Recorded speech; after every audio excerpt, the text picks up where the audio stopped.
الحمد لله رب العالمين والصلاة والسلام على سيد الأمين أما بعد فأعوذ بالله من الشيطان الرجيم بسم الله الرحمن الرحيم ولقد أرسلنا إلى أمم من قبلك فأخذناهم بالبأساء والضراء لعلهم يتضرعون فلولا إذ جاءهم بأسنا تضرعوا ولكن قست قلوبهم وزين لهم الشيطان ما كانوا يعملون فلما نسوا ما ذكروا به فتحنا عليهم أبواب كل شيء حتى إذا فرحوا بما أوتوا أخذناهم بغتة فإذا هم مبلسون فقطع دابر القوم الذين ظلموا والحمد لله رب العالمين. آمنت بالله صدق الله العظيم. اللهم صل على سيدنا ومولانا محمد وعلى آل سيدنا ومولانا محمد وبارك وسلم. اللهم صل على جميع الأنبياء والمرسلين وعلى الملائكة المقربين وعلى سائر الصحابة والتابعين وعلى عباد الله الصالحين. اللہ کے پاک کلام قرآن مجید میں یہ 7واں پارہ ہے. 7ویں پارے کا 11واں رکوع ہے. پورا رکوع آج ہمارے زیر مطالعہ ہے. یہ سورہ انعام ہے. سورہ انعام کی آیت نمبر 42 سے لے کر 50 تک کی آیات ہیں جو زیر مطالعہ ہیں. سورہ انعام کی آیت نمبر 42 سے لے کر 50 تک. آئیے سب سے پہلے اس مبارک رکوع کا ترجمہ اور سادہ سا مفہوم اور پھر انشاءاللہ اس کے پس منظر میں ملنے والے چند اسباق. اللہ کے مبارک نام سے جو بڑا مہربان بہت زیادہ رحم کرنے والا ہے. وَلَقَدْ أَرْسَلْنَا إِلَىٰ أُمَمٍ مِّن قَبْلِكَ. میرے رسول محمد کریم ہم نے آپ سے پہلے مختلف امتوں میں مختلف اوقات میں رسول بھیجے. فَأَخَذْنَاهُمْ بِالْبَأْسَاءِ وَالضَّرَّاءِ لَعَلَّهُمْ يَتَضَرَّعُونَ. ہم نے رسول بھی بھجوائے, دعوت بھی ان تک پہنچی, لیکن ان کے حالات میں ہم نے تنگی پیدا کر دی. مشکل حالات ہو گئے, مشکل معاشرہ مشکل ہو گیا, رہنا سہنا مشکل ہو گیا, کھانا پینا مشکل ہو گیا. بالبأساء والضراء, معاشرتی بدامنی اور معاشی بدامنی. یہ کیوں ہم نے کام کیا؟ لعلہم یتضرعون, تاکہ ان کے اندر خوف خدا پیدا ہو اور اللہ کے حضور توبہ کریں, گڑ گڑائیں اور اپنے آپ کو درست کرنے. اللہ ان کی توبہ قبول کرے اور ان کو آسانیاں پیدا فرما دے. فلولا اذ جاءہم باسنا تضرعوا. جب اللہ کا عذاب ان پر آیا, معاشی پریشانیاں آئیں, ان کے معاشرتی پریشانیاں آئیں, بدامنی کی پوزیشن پیدا ہوئی, اس کے باوجود وہ اللہ کے قریب نہیں گئے. تضرعوا, اللہ کے قریب انہوں نے نہیں گئے, استغفار نہیں کیا. ان لوگوں نے, ان آبادیوں میں رہنے والے لوگوں نے, اس ملک کے باسیوں نے اللہ کے حضور توبہ نہیں کی, گڑ گڑائے نہیں, روئے نہیں, اپنے رویے پہ شرمندگی نہ ہوئی. ولیکن قست قلوبہم, الٹا ان کے دل سخت ہو گئے. وہ کفر کی طرف زیادہ مائل ہو گئے، مشرکانہ رویے بڑھ گئے، دنیا دارانہ کیفیات ان کے اندر زیادہ ان کے دلوں میں گھر کر گئی۔ وَلَٰكِن قَسَتْ قُلُوبُهُمْ، ان کے دل سخت ہو گئے۔ وَزَيَّنَ لَهُمُ الشَّيْطَانُ مَا كَانُوا يَعْمَلُونَ، اور جو کچھ وہ کر رہے تھے اس کو شیطان نے زیادہ خوبصورت بنا کر ان کے سامنے پیش کر دیا۔ جو حرکتیں وہ کر رہے تھے، جو بدعمالیاں وہ کر رہے تھے، جو اللہ کی نافرمانیاں کر رہے تھے، شیطان نے انہیں اچھا بنا کر ان کے سامنے پیش کیا۔ وَزَيَّنَ لَهُمْ، خوبصورت بنا کر، مزین کر کے پیش کیا۔ فَلَمَّا نَسُوا مَا ذُكِّرُوا بِهِ، جب انہوں نے رسولوں کی ہوئی نصیحت کو بھلا دیا، توجہ نہ دی، اللہ کے نبیوں نے، اللہ کے رسولوں نے انہیں نصیحت کی، بچنے کا طریقہ بتایا، ان حالات کو تبدیل کرنے کا طریقہ بتایا، لیکن اس کو انہوں نے بھلا دیا، اس پر توجہ ہی نہیں دی۔ فتحنا علیہم ابواب کل شیء، اب ہم نے ان پر رزق کے دروازے بھی کھول دیے، انہیں سٹیٹس بھی دے دیا، انہیں اقتدار بھی دیا کھلا۔ وفتحنا علیہم، ہم نے کھول دیا ان پر ابواب کل شیء، ہر شے کو کھلے انداز میں ان کو پیش کر دیا۔ حتی اذا فرحوا بما اوتوا، یہاں تک کہ وہ خوشیاں منانے لگے کہ ہم کامیاب، ادھر بھی کامیاب ادھر بھی کامیاب، جہاں گئے مبارکیں مل رہی ہیں، کامیابیاں ہو رہی ہیں۔ حتی اذا فرحوا، یہاں تک کہ وہ خوشیاں جشن منانے لگے، بما اوتوا، جو کچھ ان کو دیا گیا تھا اس پر خوشیاں اور جشن منایا انہوں نے۔ جب وہ پوری طرح اس میں بدمست ہو گئے، اخذناہم بغتہ، تو پھر ہمارا قانون حرکت میں آیا اور ہم نے اچانک انہیں دبوچ لیا۔ فَإِذَا هُمْ مُبْلِسُونَ، اب وہ بگدڑ میں چھپنے کی کوشش کر رہے تھے، بچنے کی کوشش کر رہے تھے، اب کون انہیں بچائے گا؟ فَإِذَا هُمْ مُبْلِسُونَ، تباہی، بربادی اور خسارے کی پوزیشن تھی۔ فَقُطِعَ دَابِرُ الْقَوْمِ الَّذِينَ ظَلَمُوا، یہ وہ ظالم لوگ جب بھی کسی قوم کی صورت میں آتے ہیں تو ہم ان کی جڑ کاٹ کر رکھ دیتے ہیں۔ فَقُطِعَ دَابِرُ الْقَوْمِ، ایسی قوم کی ہم جڑ کاٹ کے رکھ دیتے ہیں۔ الَّذِينَ ظَلَمُوا، یہ وہ لوگ ہیں جنہوں نے ظلم کا بازار گرم کر دیا، اپنے گھر میں، اپنے ماحول میں، اپنے گاؤں میں، اپنے گلی محلے میں، اپنے ملک میں، اپنے معاشرے کو ظلم سے بھر دیا ان ظالموں نے۔ والحمدللہ رب العالمین، تعریف تو رب العالمین کے لیے ہے، اس مالک کی تعریف ہے، کائنات کے مالک کی مہربانی ہے، اس کی عنایت ہے، اب بھی وہ اپنے بندوں پر رحم کرنے والا ہے، مہربانی کرنے والا ہے۔ اگر بندے اپنے آپ کو بندہ ثابت کر دیں اور اس کی بندگی کے لیے اپنے آپ کو اللہ کے حضور گڑگڑائیں اور روئیں، توبہ کریں، استغفار کریں، والحمدللہ رب العالمین۔ ایک یہ منظر تھا جو اللہ نے ہمیں دکھایا ہے۔ اب اس منظر کے بعد اللہ تبارک و تعالیٰ ڈائریکٹ ہم سے مخاطب ہیں۔ قل، میرے رسول ان کو بتاؤ، ان سے پوچھو، ان کو کہو، ارأیتم ان اخذ اللہ سمعکم و ابصارکم و ختم علی قلوبکم، ذرا بتاؤ، اگر تمہارا اللہ تعالیٰ تمہارے ان کانوں کی سماعت ختم کر دے، وہ ابصارکم، تمہاری نظریں چھین لے، نگاہیں ختم ہو جائیں، دیکھنا بند ہو جائے، نہ سن سکو نہ دیکھ سکو، وہ ختم علی قلوبکم، تمہارے دلوں پر مہریں لگا دے،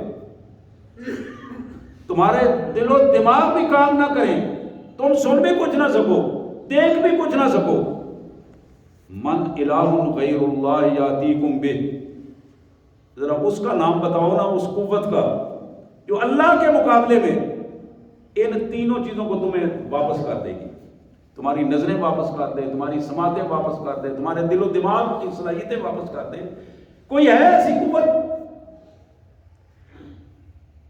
انظر کیف نصرف الآیات ثم ہم یصدفون، اللہ کے بندو دیکھو ہم کیسے کیسے مثالیں دے کر تمہیں سمجھا رہے ہیں کہ تمہاری عقل میں بات آ جائے اور تم اپنے آپ کو اور اپنے معاشرے کو تبدیل کر سکو. ہم تمہیں بچانے کی کوشش کر رہے ہیں. ثم هم يصدفون، اور تم منہ پھیر کر اپنی حرکتوں میں لگے ہوئے ہو. تمہیں اندازہ ہی نہیں ہے کہ یہ کیا ہو رہا ہے. قل ارأيتكم ان اتاكم عذاب الله بغتة او جهرة هل يهلك الا القوم الظالمون. میرے رسول ان سے یہ بھی پوچھو تمہارا کیا خیال ہے اگر رات کے اندھیروں میں یا صبح کی روشنی میں اچانک اللہ کا عذاب تم پر ٹوٹ پڑے تو کیا وہ صرف ظالموں کو مارے گا؟ نہیں، ان ظالموں کے ساتھ رہنے والے جو خاموشی سے اس کو برداشت کر رہے ہیں ظلم کو، ان کو بھی اللہ تعالیٰ اسی طرح پیس کر رکھ دے گا. فَهَلْ يُهْلَكُ إِلَّا الْقَوْمُ الظَّالِمُونَ. صرف ظالم نہیں مریں گے. ضرب اسی طرح جس طرح ظالموں کو لگے گی اسی طرح ان لوگوں کو لگے گی جو ظالموں کا ہاتھ نہیں پکڑتے ہیں، جو ظالموں کے سامنے رکاوٹ نہیں بنتے ہیں، جو ظلم کو برداشت کر لیتے ہیں.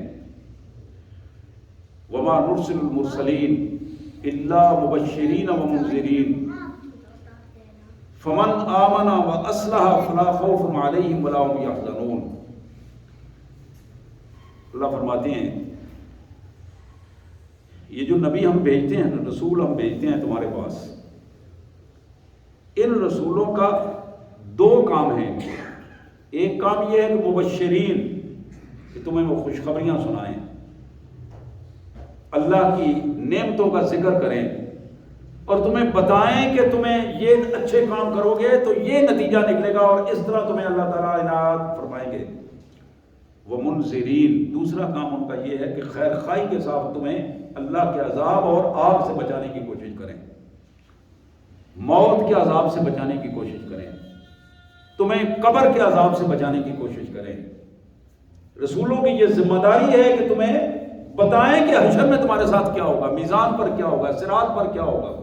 منذرین، یہ کام وہ صرف ڈنڈا لے کر نہیں، خیر خواہی کے ساتھ تمہیں سمجھا رہے ہیں، درد کے ساتھ میرے رسول تمہیں سمجھا رہے ہیں. فمن آمن واصلح. اب رسولوں کی ان تعلیمات کے بعد جس شخص نے سچا ایماندار اپنے آپ کو ثابت کر دیا، اللہ پر ایمان لائے، اللہ کے رسولوں پر ایمان لائے، اللہ کی کتابوں پر ایمان لائے، قیامت کے دن پر ایمان لائے. فمن آمنا، جو شخص ایمان لے آیا، واصلح، اس ایمان کے مطابق اپنے آپ کو درست کر دیا، اپنے آپ کو اللہ کا بندہ ثابت کر دیا. کسی جگہ پر بھی وہ بیٹھے ہوا بڑے اختیارات کے ساتھ بھی ہمیشہ سر جھکا کر اللہ کا بندہ ہی رہا. اس نے اپنے آپ کو خدا نہیں سمجھا، اپنے آپ کو خدا نہیں سمجھا. جب بھی اس نے اپنے آپ کو خدا سمجھنے کی کوشش کی ہے تو اللہ نے اس کی گردن توڑ کے رکھ دی ہے.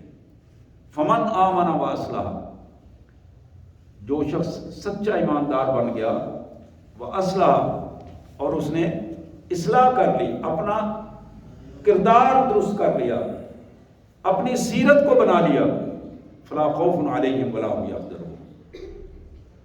تو دنیا میں ایسے لوگوں کو کسی کا خوف بھی نہیں ہوگا اور نہ آخرت کا غم ہوگا. یہی وہ لوگ ہیں جو دنیا میں کسی سے نہیں ڈرتے، بدتمیز نہیں ہوتے، بد اخلاق نہیں ہوتے، لیکن کسی کے سامنے سر نہیں جھکاتے، کسی کے سامنے ان کی زبان میں لکنت نہیں آتی، لڑکھڑاتی نہیں زبان، جرأت مندی سے بات کرتے ہیں اور اللہ کے قانون کو جرأت مندی کے ساتھ پیش کرتے ہیں. فلا خوف علیہم ولا هم یحزنون. نہ دنیا میں خوف ہوتا ہے، نہ آخرت کی غمزدگی ہوتی ہے. والذین کذبوا بآیاتنا یمسهم العذاب بما كانوا یفسقون. اور جو لوگ ہماری باتوں کو اہمیت نہیں دیتے، جھٹلانے کی کوشش کرتے ہیں، ہمارے احکامات کو سن کر عمل نہیں کرتے، منافقانہ رویہ رکھتے ہیں، کلمہ پڑھتے ہیں، اللہ کی بات کرتے ہیں، اللہ کے رسول صلی اللہ علیہ وسلم سے محبت کا دعویٰ کرتے ہیں، لیکن عمل نہیں کرتے۔ والذین کذبوا، یہاں کافروں کی بات نہیں ہو رہی، یہاں مشرکوں کی بات نہیں ہو رہی۔ والذین کذبوا بآیاتنا، ہمارے احکامات کو مان کر جھٹلانے کی کوشش کرتے ہیں عملی طور پر۔ یہ ظالم لوگ ہیں جو بات جان بوجھ کر سمجھتے ہیں اور پھر جھٹلانے کی کوشش، اپنے عمل سے جھٹلا دیتے ہیں، زبان سے جھٹلا دیتے ہیں۔ یمسہم العذاب،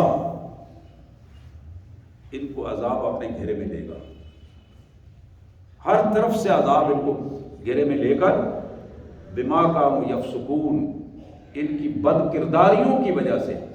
یہاں لفظ آیا فسق، یہ فاسق لوگ ہیں۔ فاسق وہ ہوتا ہے جو زبانی اقرار کرے لیکن عملی طور پر اپنے آپ کو دور لے جائے، اور پھر جرأت مندانہ انداز میں جسارت کرے کی ہو جائے گا، ان کا ہو جائے گا۔ اللہ فرماتے ہیں والذین کذبوا بآیاتنا، وہ لوگ ہمارے آیات کو جھٹلانے کی کوشش کرتے ہیں، یمسہم العذاب، یہ ایسے لوگ ہیں کہ عذاب ان کو چاروں طرف سے گھیرے گا، بما کانوا یفسقون، ان کی بد کرداریوں کی وجہ سے۔ اب آخر میں اللہ تعالیٰ پھر اپنے رسول سے مخاطب ہو کر ہمیں بتاتے ہیں، کل، میرے رسول انہیں بتا دو، لا اقول لکم عندی خزائن اللہ، میرا یہ دعویٰ نہیں ہے، میں یہ نہیں کہوں گا کہ میں اللہ کے خزانوں کا مالک ہوں۔ لا اقول لکم، میں تمہیں یہ نہیں بتا رہا ہوں کہ عندی خزائن اللہ، میرے پاس اللہ کے سارے خزانے میرے قبضہ قدرت میں ہیں، نہیں۔ ولا عالم الغیب، میں تمہیں یہ بھی بتا دوں کہ میں غیب کی باتیں نہیں جانتا ہوں، کھل کے بتا دوں، کھلے الفاظ میں، میں نہیں جانتا ہوں کہ چند لمحے بعد کیا ہونے والا ہے، مجھے نہیں معلوم کہ کہاں کیا ہو رہا ہے۔ ولا اقول لکم انی ملک، میرے رسول ان کو یہ بھی بتاؤ کہ میں فرشتہ بھی نہیں ہوں، میں فرشتہ، میں انسان ہوں، تمہارا ایسا انسان جو مکلف ہے، جو کھاتا پیتا رہتا بیٹھا ہے۔ فرشتے تو ان چیزوں سے ماورا ہیں۔ میں تمہارے اندر رہتا ہوں، تمہارے ساتھ رہتا ہوں، جس طرح تمہاری ضرورتیں ہیں اس طرح میری بھی ضرورتیں ہیں۔ ولا اقول لکم انی ملک، میں نہیں کہتا ہوں کہ میں فرشتہ ہوں کیا؟ ان اتبع الا ما یوحى الی، میں اللہ کا رسول ہوں، اللہ کا نبی ہوں، جو وہی اللہ میرے طرف فرماتے ہیں، جو مجھے حکم دیتے ہیں میں اس کو خود بھی عمل کرتا ہوں اور تمہارے تک بھی پہنچا دیتا ہوں، یہ میری ذمہ داری ہے۔ اب اس پوری بات کے بعد، پورے رکوع کے بعد آخری دو جملے ہیں، وہ جملے میرے اور آپ کے لیے بڑے اہم ہیں۔ قل هل يستوي الاعمى والبصير، پہلا جملہ، میرے رسول ذرا ان سے پوچھو کیا صحیح نظر میں دیکھنے والا اور اندھا دونوں برابر ہیں؟ جس کو نظر آ رہا ہے وہ اور جس کو نظر نہیں آ رہا، کیا وہ دونوں برابر ہو سکتے ہیں؟ نہیں ہو سکتے، قطعاً نہیں ہو سکتے۔ افلا تتفکرون، پھر سوچتے کیوں نہیں ہو؟ کیا ظلم اور ظالم اور مظلوم برابر ہو سکتے ہیں؟ کیا اللہ کے مقرب بندے اور اللہ کے نافرمان برابر ہو سکتے ہیں؟ کیا دھوپ اور سایہ برابر ہو سکتا ہے؟ دن اور رات برابر ہو سکتے ہیں؟ افلا تتفکرون، غور کیوں نہیں کرتے ہو؟ سوچتے کیوں نہیں ہو؟ اپنے اندر تبدیلی کیوں نہیں لاتے ہو؟ میرے پیارے بھائیوں، یہ آیات تھی سورہ انعام کی، 7ویں پارے میں سورہ انعام کی یہ آیات تھی، آیت نمبر 42 سے لے کر 50 تک یہ آیات ہیں، اور یہ 11واں رکوع ہے 7ویں پارے کا۔ میں دوبارہ اس لیے بتا رہا ہوں کہ آپ کوشش کریں کہ گھر میں جا کے ان آیات کا مطالعہ کریں، بڑی اہم آیات ہیں، جو جوڑنے والی آیات ہیں۔ گھر جا کے مطالعہ کرنے کا مطلب یہ ہوتا ہے کہ اپنی فیملی کو بٹھائیں، بیوی بچوں کو بٹھائیں، بہن بھائیوں کو، والدین کو بٹھا کر ان کو بتائیں کہ آج جمعے میں ہمیں یہ رکوع ہم نے پڑھا ہے، اس رکوع کی تعلیمات تھی، تاکہ جو کچھ اللہ تعالیٰ نے آپ کو حصہ دیا ہے دین کا، آپ وہ حصہ آپ کی اولاد کو بھی ملے، آپ کے گھر والوں کو ملے، آپ کے گھر میں برکتیں ہوں۔ اور یہ برکتوں کی یہی طریقہ ہے جس گھر میں قرآن ہوگا اس میں برکتیں ہوں گی، جس میں قرآن نہیں ہوگا وہاں برکتیں نہیں ہوں گی۔ اللہ اکبر کبیرہ۔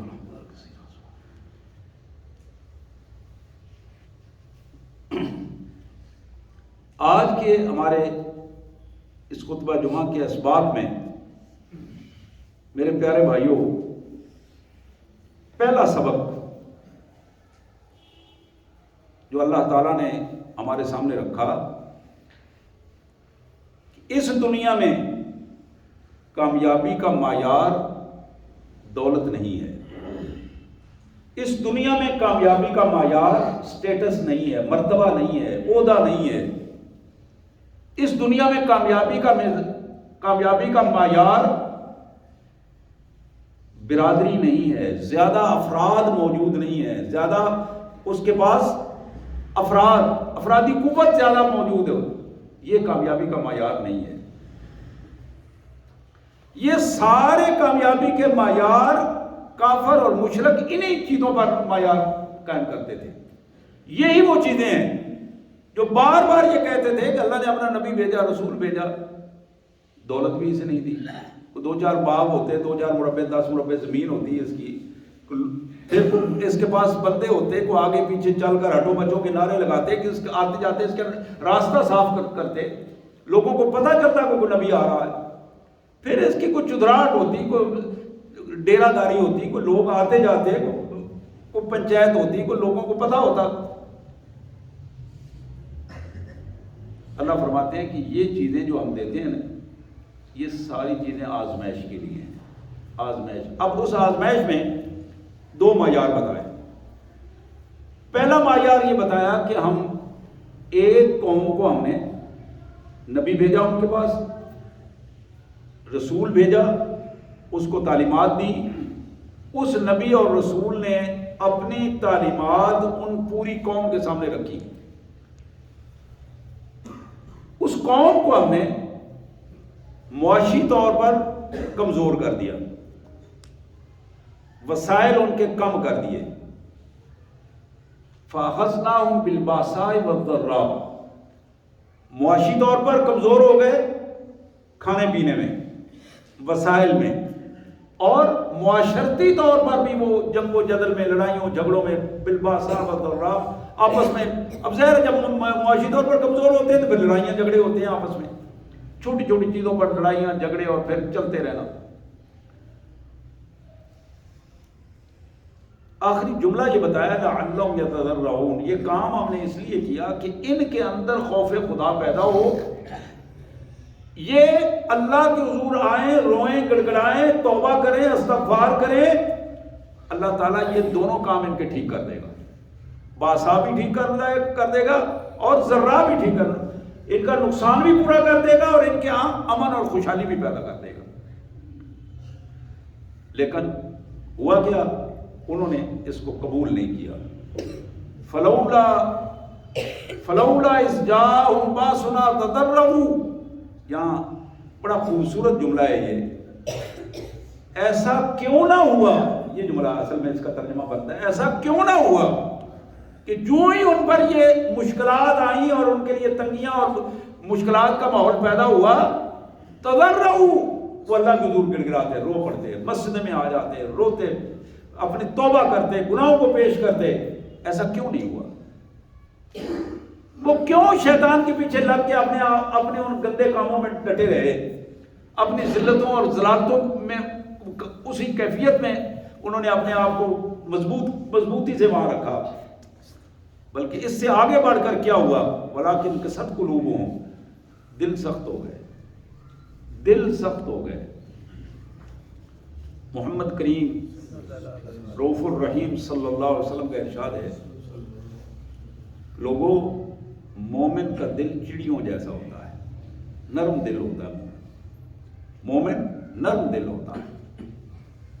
اپنے ایمان والوں کے معاشرے میں، اپنے گھر میں، اپنے ماحول میں، برادری میں، مسلمانوں کی جماعت میں، مسجدوں میں، کھیتوں کھلیانوں میں، بازاروں میں، وہ جب چلتا پھرتا ہے اپنے ماحول میں تو اس نرم دلی کے ساتھ، عاجزی کے ساتھ۔ لیکن یہی مومن جب کفر کے سامنے کھڑا ہوتا ہے، باطل کے سامنے کھڑا ہوتا ہے، تو پھر سیسا پلائی ہوئی دیوار بن جاتا ہے. پھر اس کی قوت کا اندازہ کمال قسم کی قوت ہوتی ہے، اس کی ضرب کاری ہوتی ہے، اس کی نگاہیں عقابی ہوتی ہیں، اور اس کی زبان اسی کیفیت میں جو کفر کے لیے جملے بول سکتی ہے وہی بولے جا سکتے ہیں. لیکن عمومی انداز میں فرمایا کہ مومن کا دل نرم ہوتا ہے، مومن عاجز بندہ ہوتا ہے، اللہ کے عاجز بندوں میں. علامہ اقبال مرحوم نے کہا نا جی، جسے نانے جوی بخشا ہے تو نے، اسے بازو حیدر بھی عطا کر. اب عام آدمی جب علی کرم اللہ وجہ کو دیکھتا تو پھر خشک روٹی کو پانی میں بھگو کر کھانے والا بندہ، اللہ نے وہ قوت اور طاقت عطا کی تھی کہ جب کفر کے سامنے کھڑا ہوتا تو کفر لرزہ پر اندام ہو جاتا. تو یہ پوزیشن عملاً زیادہ خوراکیں کھانا، زیادہ سونا، عیاشیوں بدماشیوں میں رہنا، اور پھر کہنا کہ ہم اس معاشرے کو درست معاشرہ بنا کے امن اور سکون کے ساتھ رہ سکے، تو یہ چیز ممکن نہیں ہے. سلطان صلاح الدین ایوبی رحمۃ اللہ علیہ، اللہ تعالیٰ ان کی قبر پر کروڑوں رحمتیں نازل فرمائے، نور سے بھر دے اس عظیم سپہ سالار کی قبر کو. جب وہ ایک موقع پر مصر میں گورنر بن کر آئے، ان کے استقبال کے لیے پھولوں کی پتیاں بچھائی گئیں، اور یہ جس طرح ہمارے ہاں استقبال ہوتے ہیں، بچیوں کو لا کے کھڑا کیا گیا گلدستے پھولوں کے دے کر. یہی ذلتیں ذلالتیں آج ہماری خوشیوں میں، ہماری شادیوں میں، جہاں سنت طریقے کے مطابق اس کو درست انداز میں کرنا چاہیے تھا، اور پردے کی پابندی ہونی چاہیے تھی، حیاداری کی پابندی ہونی چاہیے تھی، وہاں اپنی عزتوں کو ہم لوگوں کے سامنے کھڑا کر دیتے ہیں، آنے والوں کے سامنے کھڑا کر دیتے ہیں. اور ہماری بچیاں جو ہیں وہ پھول لے کر، نوجوان بچیاں کھڑی ہوتی ہیں، سروں پہ دوپٹوں سے بے نیاز ہوتی ہیں. تو یہی طریقہ کار یہودیوں کا اور کافروں کا طریقہ کار تھا. انہوں نے ان منافق مسلمانوں کے ذریعے جو استقبال کیا صلاح الدین ایوبی کا، تو وہ اس انداز میں تھا کہ بچیاں اسی طرح پھول لے کر کھڑی ہوئی تھیں، اور کچھ پھولوں کی پتیاں ان کے راستے پر تھیں. صلاح الدین ایوبی ان پھولوں پر نہیں گیا، بچیوں کے ان درمیان سے نہیں گزرا، پیچھے ہٹ کے سائڈ پہ ہو گیا، اور اس نے کہا ان بچیوں کو گھروں میں بھیجو، یہ میری اور آپ کی عزتیں ہیں، اور ان کی عزتوں کی حفاظت کرو. اور یہ پھول مسلے کے لیے نہیں ہے پاؤں کے نیچے، یہ پھول عزت و احترام کا ایک نمونہ ہوتا ہے. اور جب آگے گئے تو تاریخ کا یہ حصہ ہے کہ وہاں وہ مرغ مسلم، اور ایک ظاہر آپ جانتے ہیں کہ یہ سرکاری گورنریاں اور یہ وزارت عظمیٰ اور سرکاری کھانوں کی پوزیشن کیا ہوتے ہیں، کوئی پیسہ اپنا تو نہیں لگتا، گورنمنٹ کے پیسے لگتے ہیں، اور وہاں اللہ تعالیٰ میں جو لاکھوں کا کام ہے وہ کروڑوں میں ہوتا ہے. تو وہاں ایک پورا نظام تھا. تو ایوبی نے جب باہر دیکھا تو اس نے کہا کہ یہ جتنی سیکورٹی والے باہر کھڑے ہیں ان سب کو لے آؤ اندر پہلی بار، اور ان کو شامل کرو، مجھے سیکورٹی کی ضرورت نہیں ہے. ایک روٹی اس نے اٹھائی اور اس کے اوپر ایک بوٹی رکھی اور ہاتھ میں دے کر سائڈ پہ ہو گیا. اس نے کہا آپ لوگ کھائیں، ہم کھانے کے لیے نہیں آئے، ہم اپنے رسول کے دین کی حفاظت کے لیے آئے ہیں، اور یہاں میں گورنر بن کے اس لیے نہیں آیا ہوں کہ میں ان لوگوں کی عزتوں کو تاراج کروں، میں تو عزتوں کا محافظ بن کر آیا ہوں. تو یہاں جو بات ہمیں آج کے سبق میں ہمارے سامنے رکھی گئی میرے بھائیوں، کہ بندہ مومن اسباب کا بندہ نہیں ہوتا، وہ مسبب الاسباب کا بندہ ہوتا ہے. اس کی نظر اسباب پر نہیں ہوتی کہ کس کے پاس دولت کتنی ہے، کس کے پاس عہدہ کتنا بڑا ہے، اور کس کی برادری کتنی بڑی ہے، کس کے ساتھ چلنے والے بندے ہوا اور نعرے لگانے والے کتنے ہوتے ہیں. ورنہ وقت وہ آتا ہے، اور وقت اسی دنیا میں بتاتا ہے کہ بڑی دولت رکھنے والے جب اللہ انہیں ذلیل و رسوا کرتا ہے تو دولتیں ہونے کے باوجود ذلیل و رسوا ہو جاتے ہیں. بڑے بڑے کنالوں اور بڑے بڑے ایکڑوں میں رہنے والے لوگ جب ذلت و رسوائی کا نمونہ بنتے ہیں تو دنیا کے سامنے ذلت و رسوائی کا نمونہ بن جاتے ہیں. اور ایسے لوگ بے شمار موجود ہیں، بڑے بڑے اسٹیٹس پر رہنے والے، صدارت پہ، وزارت عظمیٰ پہ، وزارت علیہ پہ، گورنری پہ، لیکن جب اللہ تعالیٰ رسوا کرنے آتا ہے ان کی کرتوتوں کی کیفیت میں اللہ تعالیٰ نمونہ بنا کے رکھ دے گا۔ یہی سبق آج کا سبق ہے ہمارے لیے۔ اللہ فرماتے ہیں کہ ہم پہلے فرصت میں ہم نے انہیں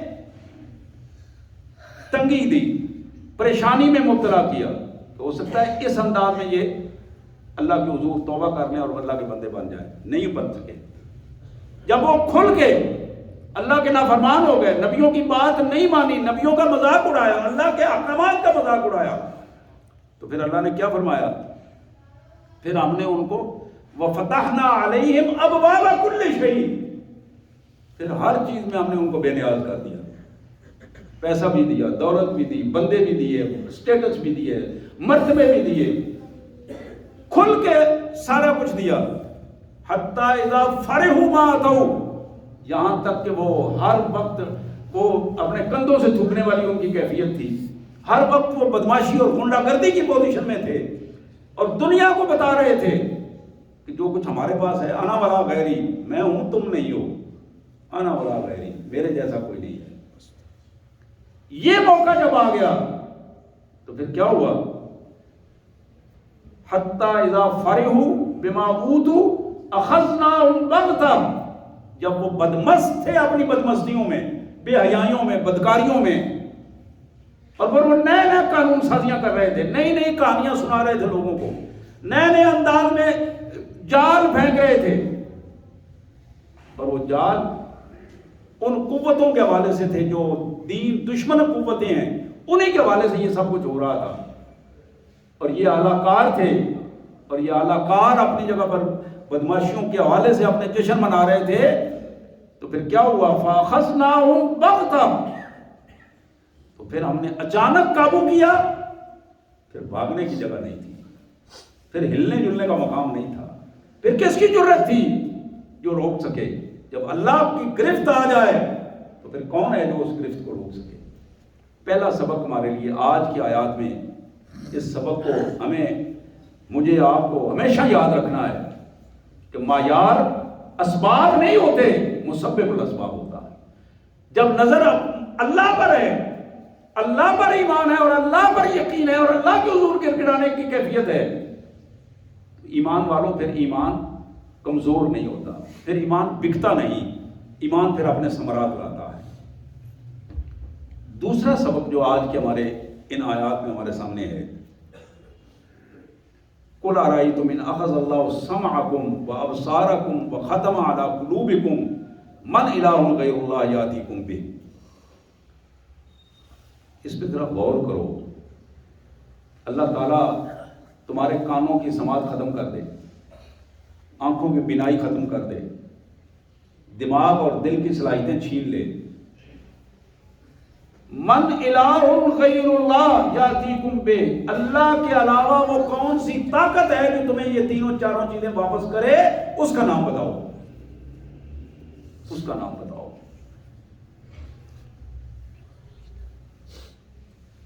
ایک نہیں، بے شمار ایسے تجربات دنیا میں آپ کے سامنے موجود ہیں، بے شمار ایسے واقعات موجود ہیں، نمونے موجود ہیں کہ بندہ بالکل ٹھیک ٹھاک تھا، پیسے والا تھا، زمینوں والا تھا، مرلوں والا تھا، عزت والا تھا، ایم پی اے بھی رہا، ایم این اے بھی رہا، سینیٹر بھی رہا، چودراٹ بھی۔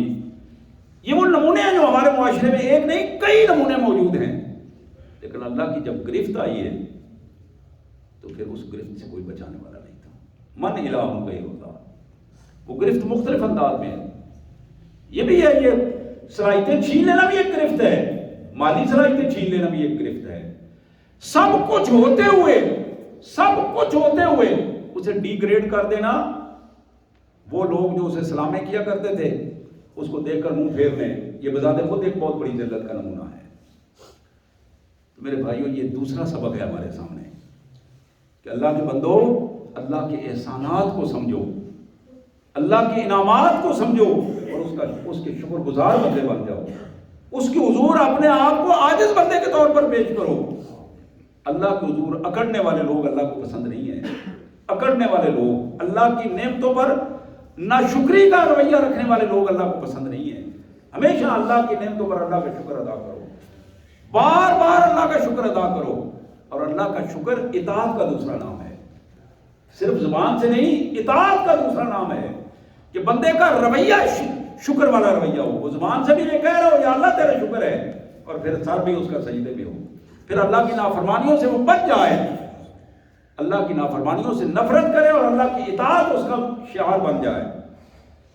میرے پیارے بھائیوں، تیسرا سبق جو ہماری آج کی ان آیات میں ہمیں ملتا ہے، اہم ترین سبق ہے کہ رسول دو کاموں کے لیے آتے ہیں، ایک خوشخبری دینے کے لیے اور ایک خیرخواہی سے کرنے کے لیے. لوگوں، فمن آمن و اصلح فلا خوف علیہم ولا هم يحزنون. سچے ایماندار بن جاؤ، اپنے ایمان کے مطابق اپنے آپ کو بچا لو، جو کچھ تمہارا ایمان تقاضا کرتا ہے اس کے مطابق اپنے آپ کو. اور یہ ہمیں بڑا بخوبی معلوم ہے. ہم اپنے معاشرے میں کہتے ہیں وہ فلاں بندہ بے ایمان ہو گیا. کیسے بے ایمان ہو گیا؟ دوسرے کا حق تھا، اس کا حق نہیں تھا، وہ دوسرے کا حق کھا کر بے ایمان ہو گیا. فلاں بندہ جھوٹا ہے، فلاں بندہ منافق ہے، فلاں بندہ وعدہ خلاف ہے، فلاں بدتمیز ہے، بد اخلاق ہے. میرے بھائیو، یہ وہ الفاظ ہیں جو معاشرے میں ہم عام استعمال کرتے ہیں، اور ہمیں معلوم ہے کہ ایمان کے تقاضے کیا ہیں اور بے ایمانی کے تقاضے کیا ہیں. فمن آمنا، جو شخص سچا ایماندار بن گیا، وہ اصلح، اس ایمان کے مطابق اس نے اپنے آپ کو ڈھال لیا. اللہ فرماتے ہیں پھر نہ دنیا میں اسے خوف ہے نہ آخرت میں کوئی پریشانی ہوگی. آخری پیغام، آج کا چوتھا پیغام جو ان آیات میں اللہ تعالیٰ نے ہمارے سامنے رکھا کہ میرے رسول انہیں بتاؤ صلی اللہ علیہ وسلم، طاقت صرف اللہ کے پاس، اختیار صرف اللہ کے پاس، خزانے صرف اللہ کے پاس، بادشاہی صرف اس کی، اختیار صرف اس کا. کائنات میں ہر شخص اللہ کا محتاج ہے اور اللہ کے حضور ہاتھ پھیلائے ہوئے ہیں. اللہ کے نبی بھی اس سے مانگ رہے ہیں، صحابہ بھی اس سے مانگ رہے ہیں، اللہ کے ولی بھی اس سے مانگ رہے ہیں. سب اس کے سامنے اس کے بندے ہیں. یہ اس کی مہربانی ہے، اس نے اپنے نبیوں کو، رسولوں کو اپنا مقرب بندہ قرار دیا ہے. بندے ہیں، مقرب بندے ہیں، ان پر مہربانیاں کی ہیں، رسالت کے لیے انہیں چنا ہے. جو سب سے بڑا اعزاز، سب سے بڑا اعزاز کائنات میں رسالت اور نبوت کے لیے اپنے بندوں کو چن کر ان کو اپنے بندوں کے لیے منتخب کیا ہے. اللہ کے رسول صلی اللہ علیہ وسلم نے فرمایا اس کو سمجھو. قرآن نے یہ آخری پیغام دیا، هل يستوي الأعمى والبصير افلا تتفکرون. اس کو سمجھو، دیکھنے والے اور نابینا کے فرق کو سمجھو، رات اور دن کے فرق کو سمجھو، دھوپ اور سائے کے فرق کو سمجھو، ظالم اور مظلوم کے فرق کو سمجھو، اپنے اور بیگانوں کو سمجھو، اللہ کو کی پہچان کرو، اللہ کے رسول کی قیادت کی پہچان کرو. لوگ تمہیں اللہ اور اللہ کے رسول کے نام پر بلیک میل نہ کریں، لوگ تمہیں اللہ اور اللہ کے رسول کے دین کے نام پر بلیک میل نہ کریں، فرقہ بندی کی لعنتوں میں مبتلا ہو کر تم اللہ کے دین سے دور نہ ہو جاؤ. اپنے آپ کو بچاؤ، اپنے دین کو محفوظ کرو. اور اس کی ایک ہی حل ہے کہ کسی شخصیت کی مقلد مت بن جاؤ. شخصیت صرف محمد الرسول اللہ کی، جس کے بارے میں اللہ کا حکم ہے کہ ان کی اطاعت کرو. صرف محمد الرسول اللہ کی شخصیت، جس کا کردار محمد الرسول اللہ کے حکم کے مطابق ہے، وہ ہے معیار حق. وہ اگر ان کے مطابق ہے تو پھر وہ کامیاب ہے. اگر محمد الرسول اللہ صلی اللہ علیہ وسلم سے ہٹا ہوا کردار کسی بڑے سے بڑے بظاہر آدمی کا بھی ہے، وہ بھی کامیاب نہیں ہے، ناکام ہے، اس دنیا میں بھی اور آخرت میں بھی. یہی پیغام تھے چاروں. اور میری درخواست ہے آپ سے بھی، اپنی بہنوں سے بھی، کہ یہ پیغام اپنے گھروں میں پہنچائیں، افراد تک پہنچائیں. اس قرآن کے یہ پیغام جتنے ہم پہنچائیں گے لوگوں تک، 1 2 4 آیات ترجمے کے ساتھ پڑھ کر اپنے آپ کو کامیاب بنائیں. محض ذکر اذکار کرنے سے وہ بات حاصل نہیں ہوتی جو قرآن کے نازل ہونے کا مقصد ہے. اس مقصد کو سمجھیں. اور اپنے گھروں میں اس قرآن کی روشنی کریں. وہ روشنی صرف زبانی آیت الکرسی پڑھنے سے نہیں ہوگی، آیت الکرسی کا ترجمہ پڑھنے سے ہوگی. پھر پتہ چلے گا کہ اصل بات کیا ہے. اللہ ہمیں اس کی توفیق عطا فرمائے. واخر دعوانا الحمدللہ رب العالمین.